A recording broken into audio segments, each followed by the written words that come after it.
Welcome to the recorded version of Understanding Alzheimer's and Other Dementias, part of the Family Caregiver Support webinar series brought to you by the American Society on Aging and a generous sponsorship from Home Instead Senior Care. Our presenter today is Dr. Amy Dupree. Dr. Dupree, a gerontological social worker, is an internationally renowned expert on lifestyle issues relating to caregiving, retirement, aging, and family dynamics. Dr. Dupree is president of Essential Conversations, Inc., and Dr. Amy, Inc., a company dedicated to family caregiver wellness. Dr. Dupree holds a PhD and master's in social work, specializing in gerontology, and she earned her CSA, a designation for which she also trains others as part of their accreditation. Dr. Dupree is a much sought-after speaker at corporate and professional events on the topics of caregiving, aging, and retirement, and she's also a frequent guest on radio and television. And with that, I'd like to welcome our presenter, Dr. Amy Dupree. Welcome back, Amy. Thanks, Steve. Good to be here. And today, as you know, we're talking about Alzheimer's disease and other dementias. And for many of you on this webinar, this may be really, I think, a great summary of things that we know, but pulling it together in a way that we can share this with families, with people who are themselves diagnosed with dementia, to help them understand the full picture. I think often it's such a broad topic that it's hard for people to get their hands around this. And this next hour we're going to spend together really will give us an opportunity to break this down into various areas where we can really look at some of the major issues. As you can see, what we're going to talk about today is we're going to talk about the various forms of dementia. As you know, Alzheimer's is one of those. And we're going to talk about how the various diseases present themselves. We're also going to talk about the importance of early diagnosis and also what is proper diagnosis? What do we mean when we talk about that? And then I'm going to go over some ways we can make life easier for dementia patients, and more importantly, how we can work to prevent and reduce the impact of Alzheimer's and other dementias. And then I'll finish up by talking about some of the latest advancements in this area and some things, again, that perhaps we may not be aware of, because it's not in the news as much yet, and things that I think are coming on the forefront that will be important.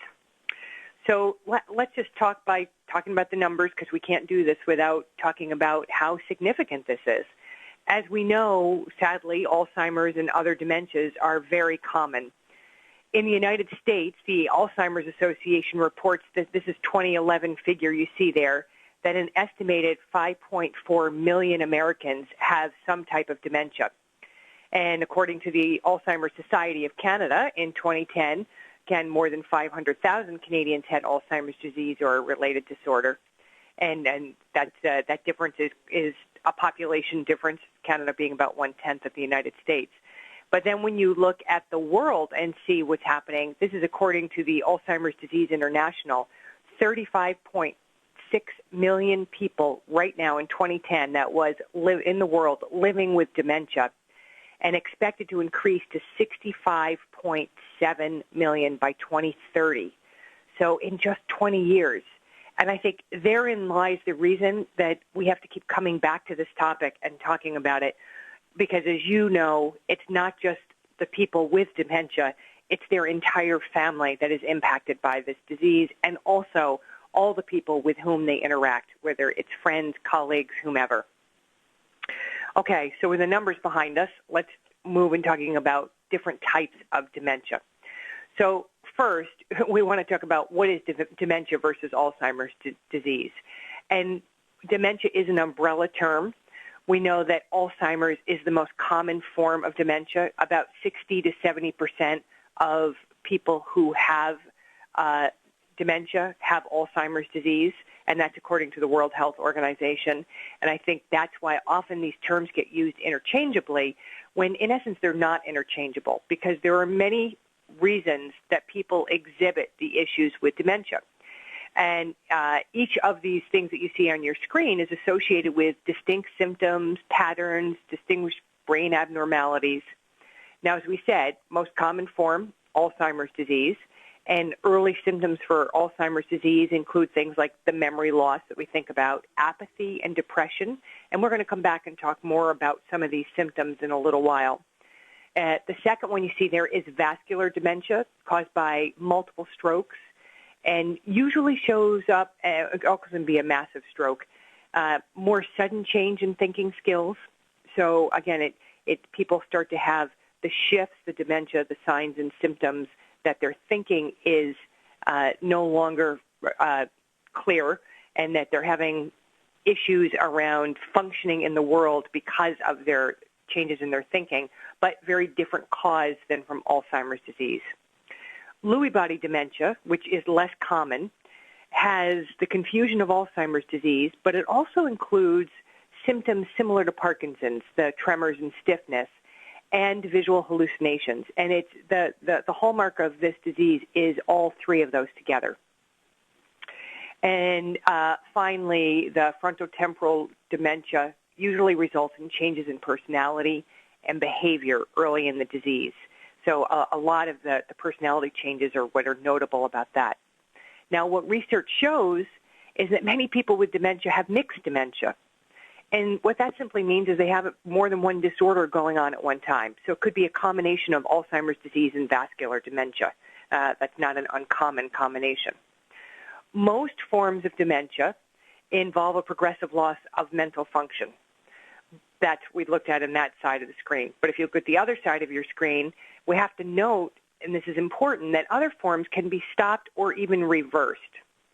And the idea those things are reactions to medications, metabolic problems, vitamin B12 deficiencies, and can cause dementia that can be reversed.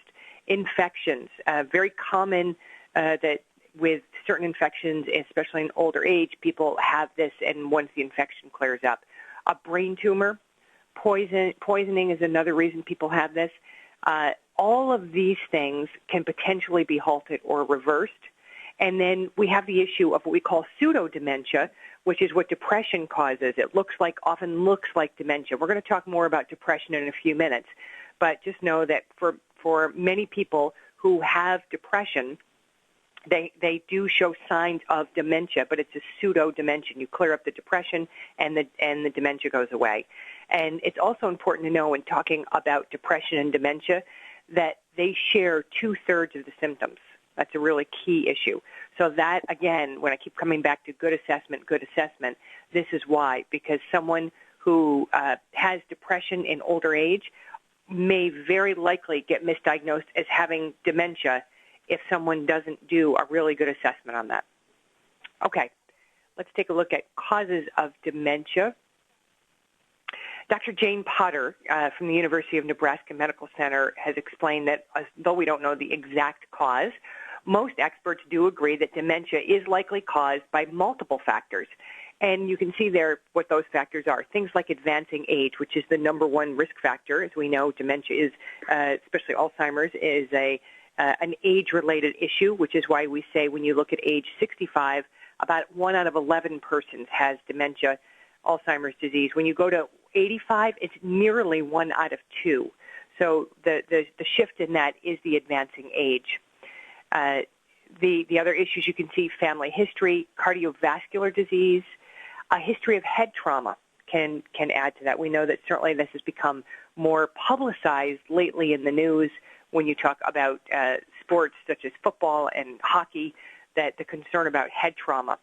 And I've been on the speaking circuit a number of times with a geriatrician who talks about his concerns about head trauma, that he thinks we haven't yet begun to sort this issue out. And he told me that he was so cautious that when his daughters were playing soccer, he would not let them head the ball, because he just said, I just didn't know what the repeated heading of the ball would do, and I had concerns about that. So a lot of those puzzle pieces we don't have put together yet. And then some researchers believe that lifestyle factors are really key to this. Diet is an issue that's talked about a lot at an international Alzheimer's conference I was at 2 years ago. There was a lot of talk about the role of diet and how making dietary changes could potentially make a difference for Alzheimer's disease. And one of the things, as you know, many people say is what's good for the heart is good for the brain. So I think it's key to look at the role of diet. Physical and mental activity. There seems to be some pretty good research showing that that can lower the odds or delay the onset of this disease. And social support seems to be coming out very positively in this area too. As a matter of fact, some of the latest research on social support shows that it has a protective factor against Alzheimer's disease. So I think key to look at all of these things and say, how do we sort that out over time and figure out what are contributing factors and what is the actual cause? Because as we know, some things are causal and some things are not causal but do contribute. Okay, let's look at it a little bit more deeply now and take a look at what we call here dementia under the microscope. So how does Alzheimer's disease, what does it mean? When we look at the brain, what do we see? We know that it's about abnormal protein clusters. We call these plaques and tangles what we see in the brain of persons with Alzheimer's disease. And the plaques build up between the nerve cells, and the tangles seem to be dead and dying nerve cells. So these abnormal clusters and called plaques and tangles are really the hallmark of what we see in the brain of somebody with dementia. Now, a lot of it has to do with the quantity of those and the location of those that makes it makes a difference. But what we know is that together, the plaques and the tangles lead to nerve cell death and tissue loss in the brain, and that's what makes this so key. So what you see when you look at the brain of someone without Alzheimer's next to the brain of somebody with Alzheimer's is that over time the brain shrinks in the person who has Alzheimer's and brain function is lost. And I think that's a key part of this. And there's a woman that has done some work with Alzheimer's associations, and she says when she's explaining this to family members, what she says to the family members is that trying to explain why someone's behavior has changed, she'll say to a family member, the brain is broken. It's not working as it used to work. And obviously that's a very simplistic way of saying it, but for family members who are wondering why their loved one is no longer able to function in a certain way, understanding that behavior is not something they have control over anymore, but it is directly related to the shifts in their brain, can be a very useful way of thinking about this. So I think as we go through the webinar today, what I hope is that you'll think about all these areas and how this can be communicated to families in a way that matters to them and that impacts their ability to better create quality of life for the person and their family with dementia as well as for their quality of life. Okay, so let's take a look now at some of the symptoms, the signs and symptoms that we see of persons who have dementia. So I think the hard part is, as we know, that this is a disease, when we're talking about Alzheimer's, that sneaks up on people. The progression for most people is fairly slow, and in the first stage of dementia, of the Alzheimer's, it can be very, very hard for family members to recognize it. The changes are subtle, and they may be befuddled. And I have to say, because I experienced this even, my mother had multi-infarct dementia. She had vascular dementia. And I remember it was only in looking back that I could really see back a year earlier where my mother started to show signs of dementia. But while it was going on, I just thought my mother was behaving oddly. And I occasionally would say to my father, what's going on with Mom? Why is she acting that way? It never occurred to me what the cause was because it was so subtle that it was hard to pinpoint. And I think that that's what families go through, is trying to pinpoint when did it start. And having worked at a geriatric assessment clinic with families, this is years ago, but with families who brought in family members who suspected that someone in their family had dementia, the thing that they would often say is, when I look back now, I can realize 3 years ago or 4 years ago, this happened. And at the time, I just couldn't figure it out. And now I realize that that was the beginning of the Alzheimer's. So I think talking to families about the subtlety of this in the beginning is key to do. So with the passage of time, as we know, more symptoms typically appear and they become severe. Now, the list that you see on your screen is from the Alzheimer's Association, and they talk about the symptoms of Alzheimer's disease as difficulty and or confusion with things such as memory.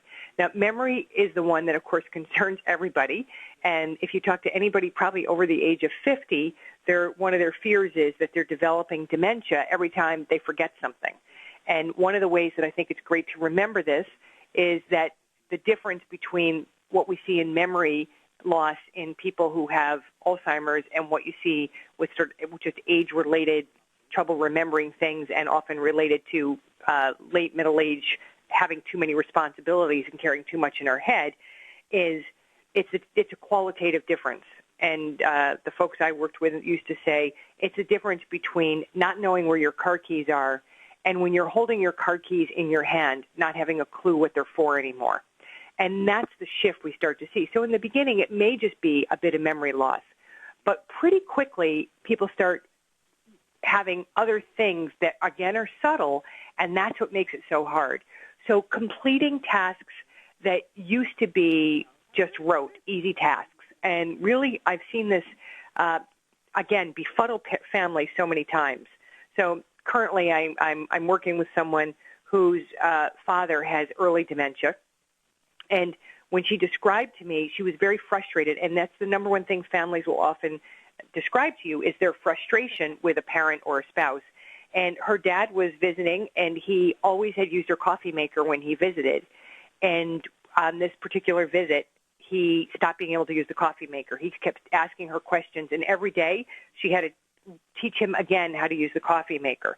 And he appeared, for the most part, to be doing very well, but these sort of tasks of completing just making a pot of coffee on her coffee maker that he had used in the past, he no longer could do. And she said, I don't understand what's happening with my dad. And then she took him in for an assessment. Planning and problem solving start to be difficult. We talk about executive functioning, that people start to have trouble making a plan for their day or making a plan for how they're going to get something done, and often people who are quite good at that. So again, another person I know professionally who is having that issue is still functioning to some degree, but will have these problems where she misses meetings because although it's in her calendar, she forgets to check her calendar, something that she would have done just naturally many times a day. And then in the middle of the meeting, she'll have an agenda in front of her and we'll be on an item and she can no longer follow where we are and has to say, now, did we already cover this agenda item? You know, those are the kind of planning, problem-solving things as well as problem-solving on life things that become very hard. Time and place get to be difficult for people, knowing what time it is, having an orientation to time, and having an orientation to place. My father, who died at 85, in the last couple of years of his life, I wondered if he was starting to have early signs of dementia because he was functioning very well on his own, but I noticed that his sense of place was very difficult. So we'd get out of the car and he'd say to me, now, where are we exactly? And we were in his hometown, you know, driving around. And he'd say, now, what was the route we used to get here? And here's the complicating factor with every family. And this is the complicating factor in my family. There's often multiple reasons for these things. So in the midst of my father having some of these signs, he also had macular degeneration. So his ability to see while we were in the car and to know the route we took wasn't what it used to be. And so I was looking for other little clues, but there were a number of these sort of things that I noticed. The ability to retrace steps. So if you think about if somebody were to ask you to go back through your day or to explain how you did something, you'd be able to do that pretty easily. People lose their ability to do that. They can't go back in their mind and recreate, if you will, what happened. And then misplacing things, as we know, becomes quite common. And, of course, this is when people often start accusing people of stealing from them because they've forgotten where things are. And so they may be misplacing their wallet constantly, and they think somebody's stolen it. Or, you know, there was a wonderful video that I'm sure many of you have seen, and I can't think of the name of it right now, but it was a daughter who filmed her mother's progression with dementia, and her mother kept buying bananas and putting them in the cupboard and then forgetting she bought bananas and going out and buying more bananas. Unfortunately, if you're going to choose something to do that with, bananas is kind of a tough one. And the cupboards would be filled with bananas, and her mother wouldn't think she had any bananas, and she'd go back out and buy bananas. So, you know, it's both that misplacing and doing that sort of thing. Writing may become difficult, and speaking. Now, obviously, with early aphasia or difficulty speaking, that tends to come up with difficulty with word finding, like trouble coming up with the names of a person or an object. And I know as I say that, there are a whole lot of you on the phone who are thinking about your difficulty in coming up with persons' names. You know, again, if you have a real concern, you should address it. But for most people, that can also just be a middle-aged issue and too much on the brain and trying to manage too many things. Okay, so now let's take a look at a couple of other symptoms we want to talk about that are really key.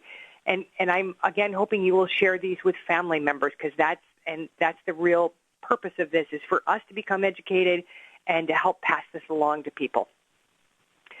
The decreased or poor judgment issue is one of the signs that often frustrates families and is the one that is missed. So the memory loss one and the forgetting of things are obvious, but a lot of people don't know about these that are on right now the screen that you're seeing. So decreased or poor judgment can be in driving. The inability to know that you don't make a left on a red light, that it's only right on red. That might be a poor judgment issue. Or just around money, making some bad decisions. And again, think out of character here. And a lot of families struggle because the things that start showing up, depending on the person's life course, may not be that out of character. And they're trying to separate out what are actual problems and, you know, that are new and what is just a continuation of things. And I'll give you an example of that because, unfortunately, Alzheimer's disease doesn't happen without the context of the person's lifetime. So I knew of a woman whose dad had been diagnosed with diagnosis bipolar probably 25 years earlier. And prior to his diagnosis, and this is a number of years ago before there were as many good medications and treatment for bipolar disorder, he had quite a severe situation. He would have very, very bad depressions. And then when he was in a manic phase, he would disappear for months on end and then show back up in the family. Now, once he got diagnosed and treated and on the right medication, he was very stable for a long time. But this daughter remembered her dad in that position and remembered the chaos in the family from his illness. So fast forward, he's now an old man and starts showing some signs that she thinks are a recurrence of his illness and that his medication needs changing. And as she described the symptoms to me, one of the symptoms she talked about was this idea of poor judgment, and another was that his withdrawal from social activities. And she said her son, who he was very close to, so the grandchild of him, would come over, and he always wanted to spend time with the grandson. And she said in the last year, he just will go into his room, and he doesn't want to spend time with my son. He's just withdrawing from everything. And he became quite aggressive with her mom. So he had the changes in mood and personality, which, again, often go along in the beginning, and people don't recognize that. And so when she described the symptoms of the withdrawal from social activity, his mood changes, I suggested that she have a thorough assessment done because she was convinced that she actually took him to a psychiatric hospital at first, and they said there was not an issue there. And they also referred him in for an assessment for Alzheimer's, of which he was diagnosed and was then able to be treated. But I think that the reason I share that story with you is families struggle because they're looking at this through the context of a lens that is lifelong. And so they're not seeing this as purely as a professional who just walks in and sees the behavior. They know who this person has been. Similarly, I know of someone right now who's quite distraught because her mother, who has always been very kind, gentle, and sweet, has gotten to be quite snappy, irritable, and aggressive. And again, when an assessment was done, because when I heard this, I was concerned because of the personality changes, they did an assessment, and she, too, has early stages of Alzheimer's. So families often miss these. They know about the other ones, but they don't know about this. Okay, so let's take one more look, talk about the signs and symptoms here. I think the thing to remember is everybody's different. And all the symptoms that we're talking about don't necessarily present simultaneously for people. They present in different degrees, and they are impacted by life course, personality, mental health issues, all sorts of other things going on. So that's where it comes back to, again, it is so important for someone with dementia to get a good evaluation. So let's talk about what that actually means. So looking at diagnosis and assessment and who can help, there's a wide range of professionals who can be involved in this. One of my concerns is if people are in an area where their family doctor is not very up to date on things, and their only assessment is from the family doctor who is not doing a thorough evaluation that needs to be done. So I think we have to be very careful about that. Many family doctors are fabulous and will know exactly, the tests that need to be done and how to move forward. But certainly, in most cases, family doctors cannot do this alone. So we see a whole team here of people, and a lot of times at geriatric assessment clinics, which are at often hospitals, they're often at universities, there are dementia centers all over North America. Those folks are trained specifically to do an assessment, and they have the proper multidisciplinary team to do that. So let's take a look at what a diagnosis would look like.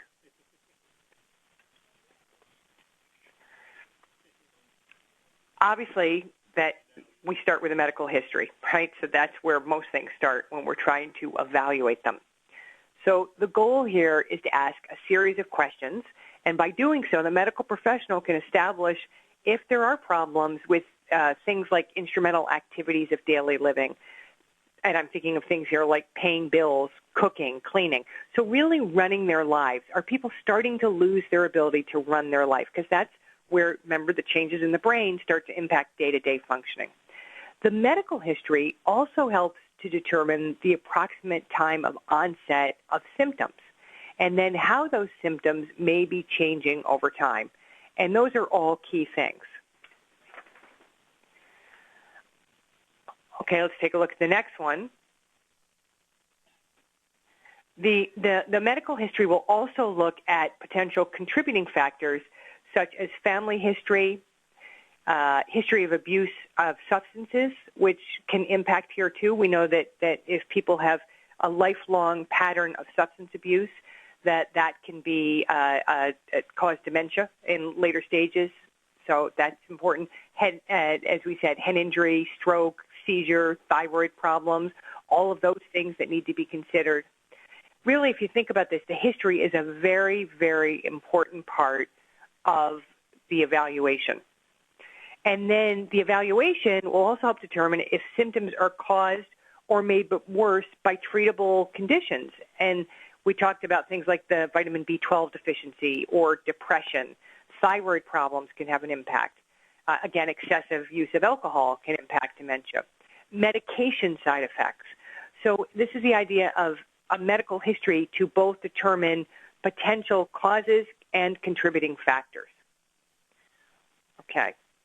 And then when you look at what the doctor might do for testing, they may order a brain scan to look for things like a stroke or tumor or other conditions that may be impacting and causing some of the symptoms that are being seen.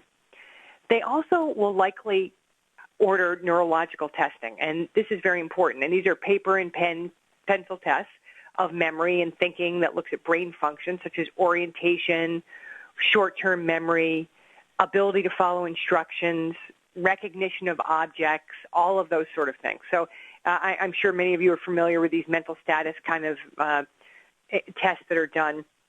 I saw a special one done on PBS where the doctor was doing a bit of this, and he was talking to the patient who the family had brought in, this woman who had a lot of symptoms of Alzheimer's disease, and she was still very social. And he said to her in the very beginning, I'm going to tell you about 3 objects.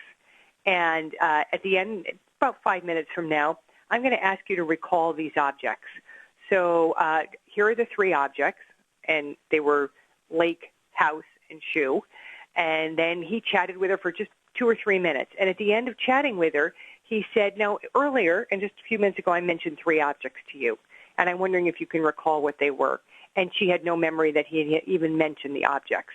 That's the kind of testing that people tend to do, right? And also orientation testing around, to determine if somebody knows where they are, what the time is, what date it is, who the President of the United States is.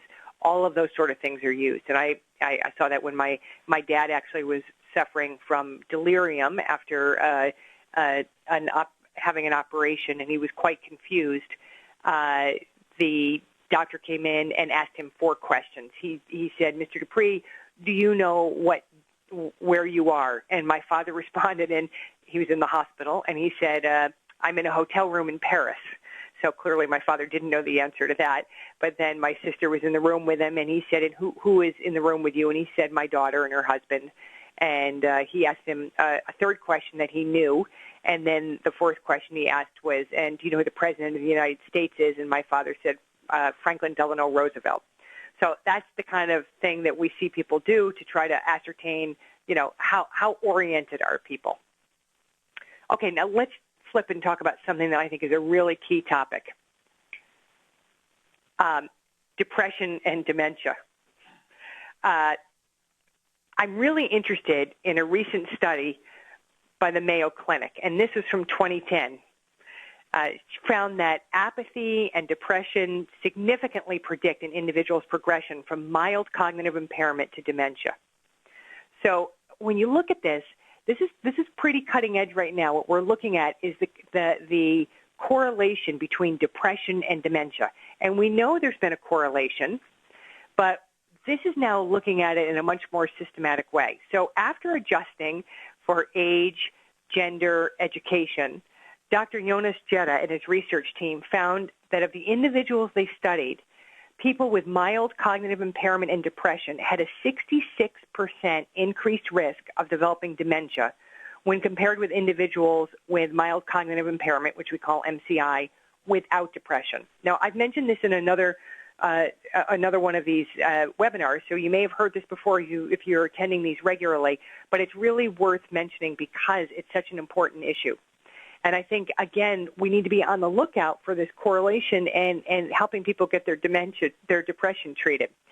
Individuals with mild cognitive impairment and apathy, so not depression now, but apathy, had a 99% increased risk of developing dementia compared to those who had mild cognitive impairment without apathy. So I think this idea of the contributing aspects of apathy and depression for dementia give us a potential intervention spot for people right now who are perhaps we're working with that could potentially mean that they do not have as severe dementia or they develop it later. This is what Dr. Geddes says. The next step is to conduct a study to find out if treatment of depression or apathy and mild cognitive impairment may delay the onset of dementia. And then this is really where the rubber hits the road. This delay could have a huge impact on the quality of life for individual patients and their families, not to mention the broad public health implications of delaying the societal and economic burden of dementia. So if you look, what does that really mean? Dr. Geddes said that an earlier study from Johns Hopkins indicated that if we could delay dementia by just 1 year, this could help reduce the prevalence of Alzheimer's disease by nearly 800,000 fewer cases in 2050. So I think as professionals, this is an area where we want to keep our ears open, we want to keep doing the reading on this, and we want to look at what can we do to help people who are dealing with these issues of depression and apathy. I think it also obviously points out the need for more research. This is not the be-all and end-all, but this study was an excellent study. And I think if we can effectively treat depression and apathy, we have a potential impact on what we know is going to be a huge issue in our society and in our families. And I think the link is something we need to take really seriously. Okay, let's talk about treatment now of Alzheimer's. As you know, there's currently no cure for Alzheimer's disease or those dementias that we said could not be reversed or impacted. And there are no medications that treat symptoms for some people. So for some people, there are medications that treat some symptoms in some people, but for some people, the medications don't work. So we know that they work best in people who have mild to moderate dementia. The earlier that they're used, the more likely that they will work. But we're really kind of in a stuck place right now around the medications. And according to Dr. Jane Potter from the University of Nebraska Medical Center, with early diagnosis, there are treatments that can allow people suffering from Alzheimer's or another form of dementia to remain independent and to be cared for at home for a longer period of time. So again, this early is the key here. So she's saying, get somebody evaluated as quickly as possible to see if the course of medication may help. Acetylcholine is what these medications are designed to slow the breakdown of. So acetylcholine is in our brain. It's a chemical in our brain, and it's what we need for memory and learning. And these medications slow the breakdown of acetylcholine. Now, as I said, though, the responses to the medications vary widely. With about one-third of the patients, short-term memory function improves. For another third, it keeps them on a steady plane for longer. For the rest, it has little impact. So, a third of people don't get much of an impact, but two-thirds of people get some impact, and that's worth, again, having them treated early. Now, as you know, the treatment of dementia also includes medications to manage the things you see on the other side of the screen. Depression, sleeplessness, agitation, aggression, which allows the person to be cared for at home for a longer period of time. And nearly 30 years ago when I got into this field, we didn't have as many options. Forget that there were no treatments or medications at that point for Alzheimer's disease, but we didn't even have as good medications to treat these other issues like depression and the sleep loss and the behavioral problems. And people either ended up often very drugged or not getting any medication. Today, being able to manage people's anxiety and depression and deal with the sleep issues means that not just their quality of life is impacted and improved upon, but obviously the quality of life of their whole family. Okay, so now let's talk about other non-drug things that can be done. So what we know is that treatment should also consider other approaches that will allow the person to live, hopefully, in relative physical and emotional comfort. And these include monitoring the person with Alzheimer's to manage their pain, their hunger, their thirst, their body temperature, avoiding being confrontational with the person with dementia to help maintain calm, redirecting the person's attention when necessary, creating a calm environment. There's a lot of overstimulation that goes along with dementia. The brain can't manage so much stimulation. And so the calmer the environment is, the better. And while there's no cure, it's important to explore the many options and opportunities there are to manage these diseases and improve the quality of life for people. And I'm going to share with you a couple of resources in a minute that we can talk about how to pass on to family members to learn more techniques for better dealing with persons with Alzheimer's and other dementias. Okay, so let's look at lifestyle changes now. I don't have to tell you, I'm sure, that Alzheimer's and other dementias have a huge impact on people's lifestyle, and their day-to-day activities become more difficult. And there are some changes, though, that really can minimize the difficulties people experience. So one of the things that family members can do is talk about things ahead of time with the person and help them figure out how to plan their day so the difficult tasks are done during the time of day when they feel best. So one of the things, as you know, is that people with dementia often experience what we call sundowning or sundowners, where at the end of day they have more confusion, it's more difficult for them to function. So moving things perhaps to the beginning of the day that are difficult may allow them to manage those tasks much better. The other thing they should be allowed is plenty of time and the ability to take a break. So things that may have taken 30 minutes may now take an hour and a half. And again, there may be a need to take a break, to rest the brain, not get too stressed out. They really should be able, persons with dementia should do as much as they can without help in order to keep them functioning and keep them independent. But obviously if a task is too difficult or they do need assistance, then they need minimal help in order to do that. It's how can they complete the task as best as possible on their own, and then the help should come in only when they need it. An ability to communicate using words becomes more difficult over time, so the person with dementia should be encouraged to take more time to be able to say it in their way the person, if necessary, ask the person to repeat what they've said, speak slowly, write it down. Certainly the family and the person should be encouraged to find quiet areas for conversation. This idea of avoiding noise and distraction is key. Again, it's the overstimulation of the brain and the inability to multitask. So having to make things simpler is really important, and avoiding the distractions. I think just those few lifestyle changes, if we could share with family members, would make a huge difference in helping everybody function better. Now let's talk about two other areas that are key, and one of them is driving. So when we talk about driving and the difficulty in this, once a person is no longer able to drive, the family really needs to explore as early as possible other transportation options, whether it's family members, friends, whether it's community services. But I think we cannot ignore the safety issues that are are inherent in having somebody with dementia driving. And oftentimes families let this go on far, far too long. As memory loss happens, people can really do things, again, that will help someone stay independent by posting to-do lists, schedules, reminders, phone numbers by the phone, labeling items, while a person is still able to read and follow directions.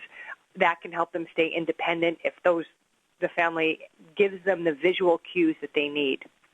And I think getting outside help and services is so important for people who are managing and coping with this illness. Their families often need support. And medical professionals and local Alzheimer's Association offices can help with ideas. They can help with references on home care agencies. But it's important to not go it alone. You know, one of my things is that we have to get families to stop seeing that they are supposed to do everything on their own. The goal, in my mind, is that someone doesn't provide all the care, but that they make sure their loved one gets the best care possible. And typically, with dementia, a team approach is needed. Okay, let's take a quick look at treatment. So most experts agree that dementia likely develops, as we said, as a result of multiple factors, including things like advancing age and family history or, some other aspect. Those two things are obviously risk factors we can't change, aging and family history. But research is now demonstrating that through healthy lifestyle choices and proper health management, we may be able to reduce our risk of Alzheimer's disease or other dementias.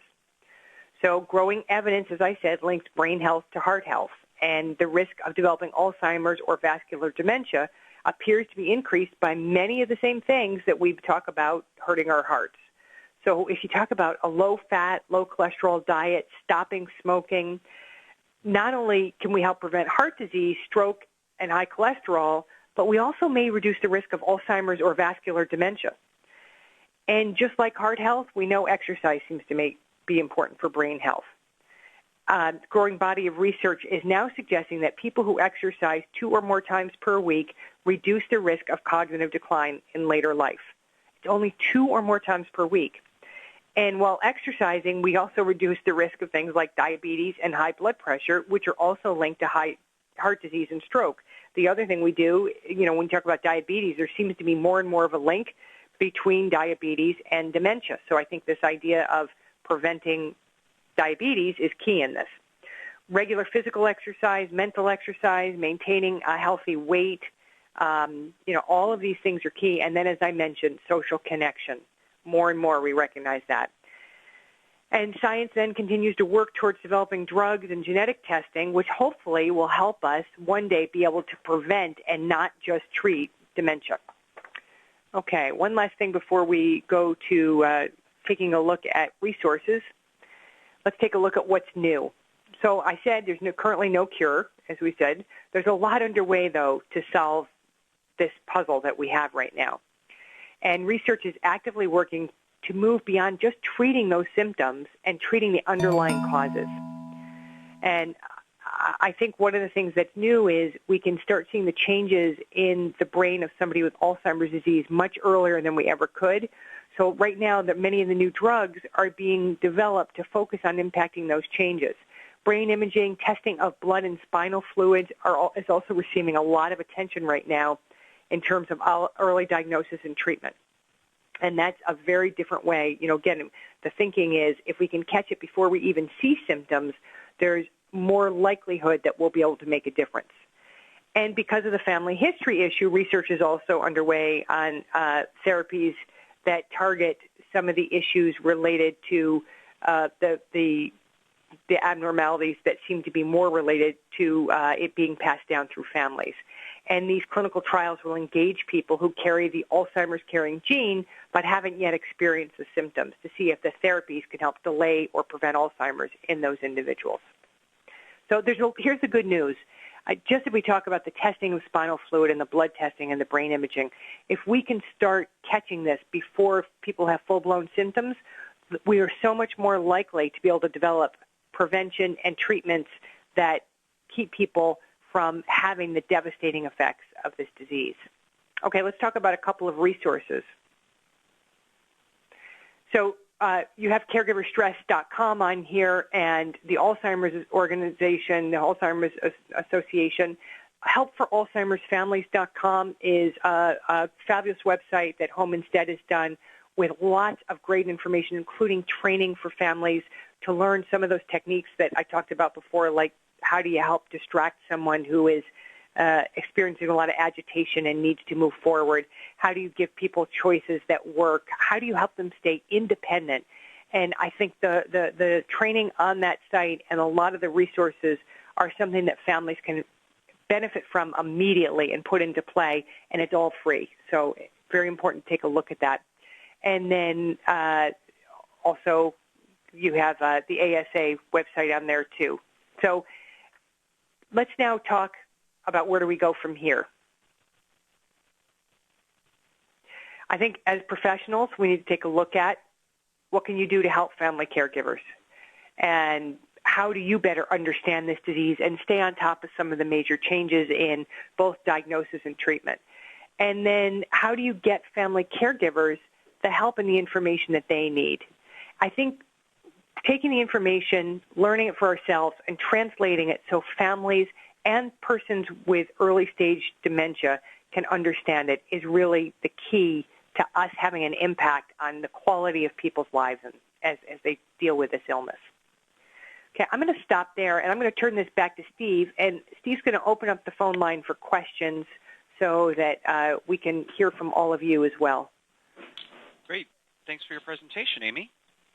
You're welcome, Steve. We also want to welcome Mary Alexander from Home Instead Senior Care to the line for the Q&A portion. So welcome, Mary. Thank you. I'm glad to be here today. Okay. Let's get right into it, presenters. The first question, when you mention family history, is there a genetic factor in being predisposed to Alzheimer's? Well, Steve, what I would say to that is, and I'm not a medical doctor, so I'm addressing this from my background and understanding of this, and we may have medical professionals on the call who want to add to this. There are some types of Alzheimer's that have more of a genetic component, but one of people's big concerns I always know is, if my mom had dementia, does that mean I'm going to get it? And the answer to that is no.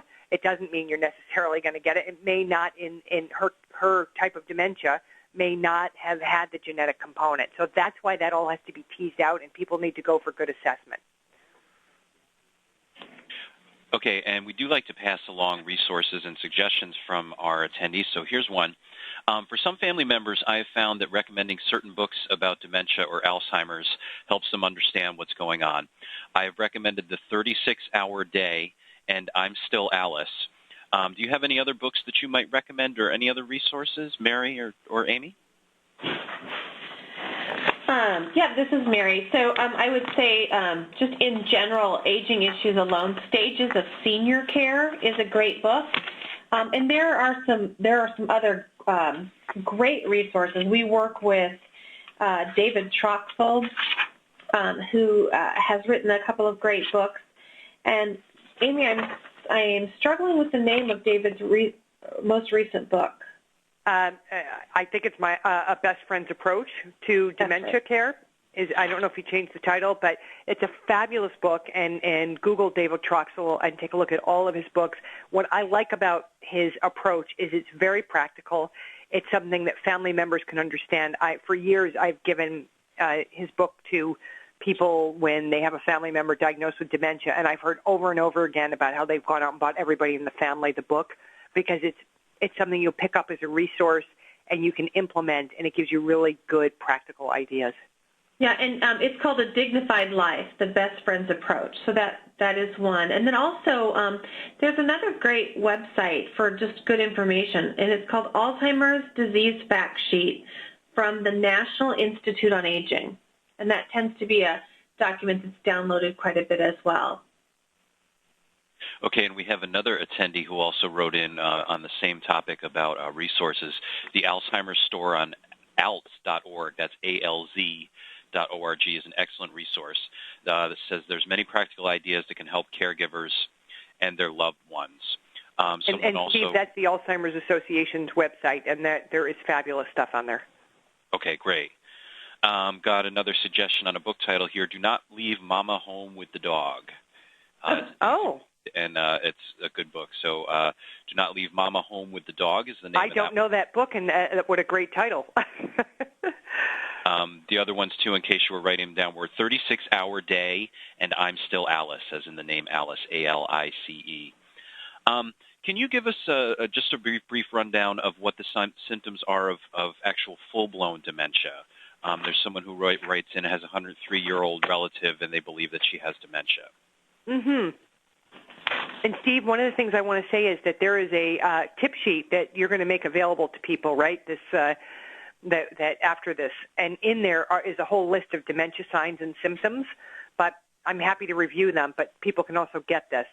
So memory loss that disrupts daily life, that's a really key one. So again, think about memory loss not just in terms of I can't remember where my car keys are, but think about it in a disruptive way, right? This is a level.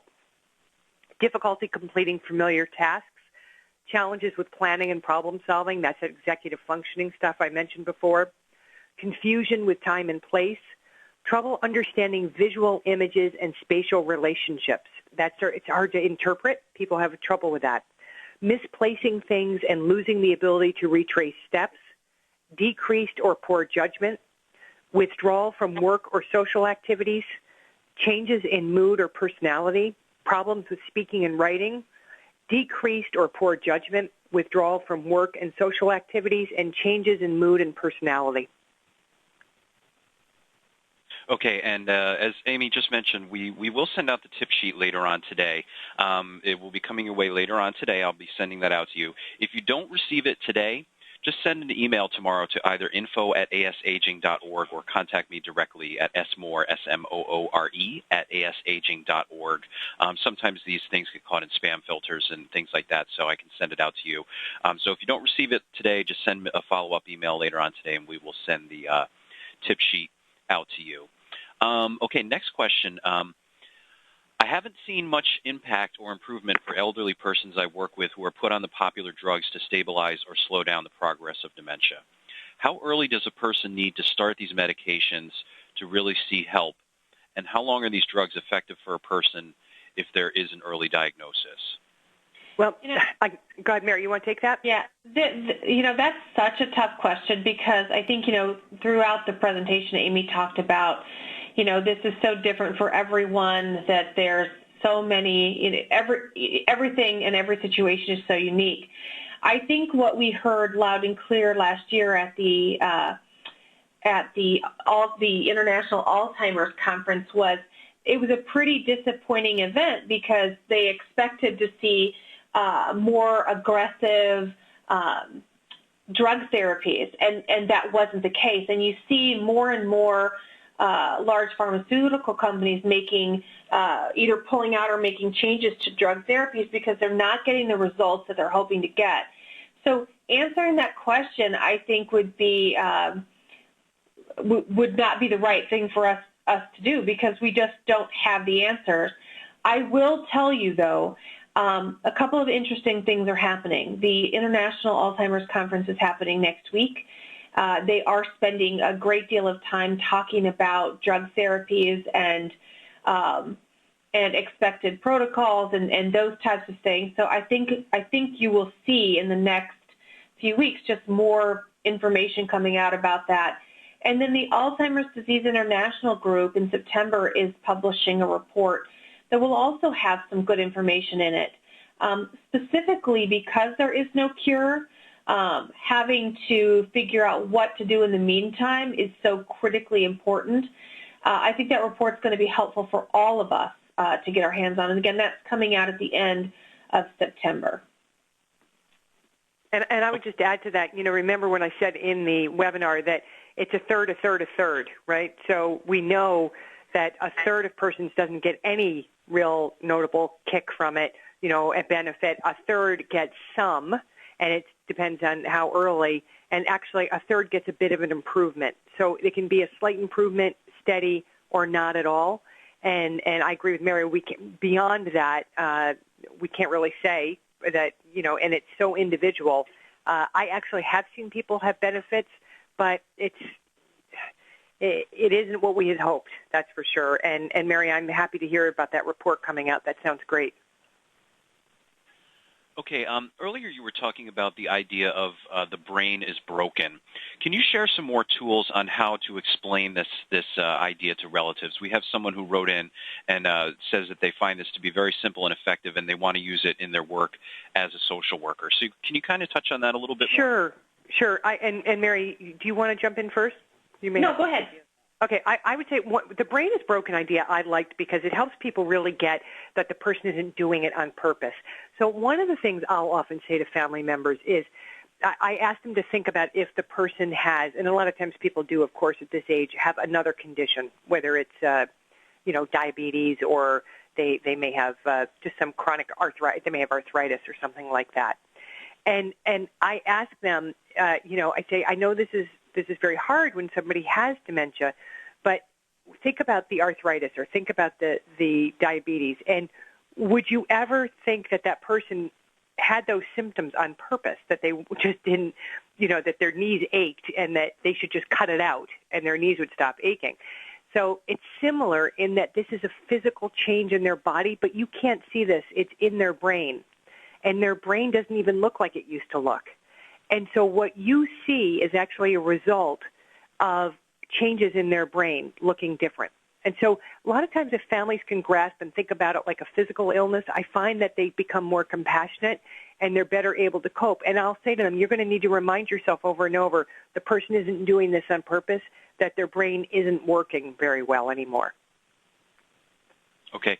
So when you say that, do you mean that the actual physical makeup of the brain changes, kind of like a surface wears out after time? Well, what happens is the brain shrinks, and we know these plaques and tangles actually change what the brain looks like. So it is a physical change to the brain that leads to the change in functioning. Okay. And please remind us again what the name of that report is coming out in September 2013 that you were just mentioning.